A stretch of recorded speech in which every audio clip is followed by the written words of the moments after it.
IAS Krishna Teja ఈయన గురించి మనందరికీ తెలుసు. రెప్యుటేషన్ మీద ఆంధ్రప్రదేశ్కి ముఖ్యంగా పవన్ కళ్యాణ్ గారి చొరవతో ఆంధ్రప్రదేశ్ కోసం ఏరి కోరి తీసుకొస్తున్నటువంటి ఒక ఐఏఎస్ ఆఫీసర్. ఈయన గురించి మనందరికీ తెలుసు. ముఖ్యంగా ఆంధ్రప్రదేశ్లో ఇప్పుడున్నటువంటి పరిస్థితుల్లో ఇలాంటి ఒక నిజాయితీ గల నాయకుడు, ఒక సిన్సియర్ ఐఏఎస్ ఆఫీసర్ ఇప్పుడు ఆంధ్రప్రదేశ్కి అవసరం. ఇలాంటి వ్యక్తులు చాలా మంది అవసరం. అలాంటిది పవన్ కళ్యాణ్ గారు ఏరి కోరి తెచ్చుకుంటున్నటువంటి కృష్ణతేజ గారు ఈ రోజు ఛార్జ్ తీసుకుంటున్నారు. ఆన్ డ్యూటీగా ఉన్నారు. ముఖ్యంగా ఇప్పుడు ఆంధ్రప్రదేశ్లో వరదలు కావచ్చు, తుఫాన్లు కావచ్చు, ఒక్కసారిగా ఎక్కువగా అవుతున్నటువంటి పరిస్థితి. దీని మీద ఆయన మార్క్ ఆల్రెడీ ఆయన స్పెషల్గా ఉన్నటువంటి కేరళ ప్రభుత్వంలో గతంలో ఆయన విధులు నిర్వహించింది కూడా ఇలాంటి వరదలు వచ్చినప్పుడు. అదే వరదలు కేరళకి మనందరికీ తెలుసు. అప్పట్లో మనం చాలాసార్లు చూసాం, టీవీలో కావచ్చు, పేపర్లో కావచ్చు, అనేక విధాలుగా.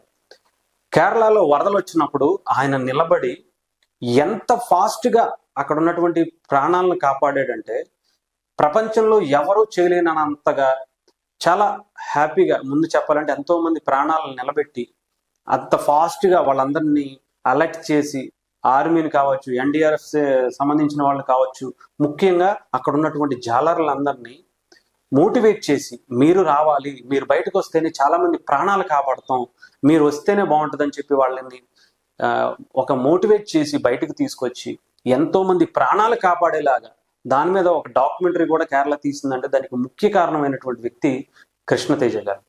ఆ తర్వాత అవినీతి మీద, అక్రమాల మీద కొన్ని వందల కోట్ల రూపాయల ప్రాపర్టీని అక్కడ ఉన్నటువంటి కొంతమంది కబ్జా చేస్తే అదే వ్యక్తులతో వాళ్ళ డబ్బులతోనే వాళ్ళ ప్రాపర్టీని కూల్చుకునే విధంగా, బుల్డోజర్లతో వాళ్ళ ప్రాపర్టీని వాళ్ళే కూల్చేసుకునే విధంగా చేసినటువంటి వ్యక్తి ఐఏఎస్ కృష్ణతేజ.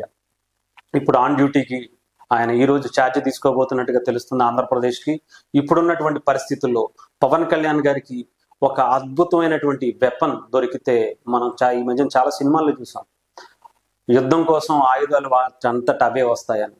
ఇప్పుడు ఈరోజు కృష్ణతేజ గారు లాంటి ఒక ఆయుధం పవన్ కళ్యాణ్ గారికి, ఆంధ్రప్రదేశ్ ప్రభుత్వానికి దొరికింది. ఒక సిన్సియర్ పోలీస్ ఆఫీసర్. ఇంకొక అదృష్టం ఏంటంటే ఆయన మన తెలుగువారు కావటం, అది కూడా ఆంధ్రప్రదేశ్కి సంబంధించినటువంటి వ్యక్తి కావటం చాలా అదృష్టం.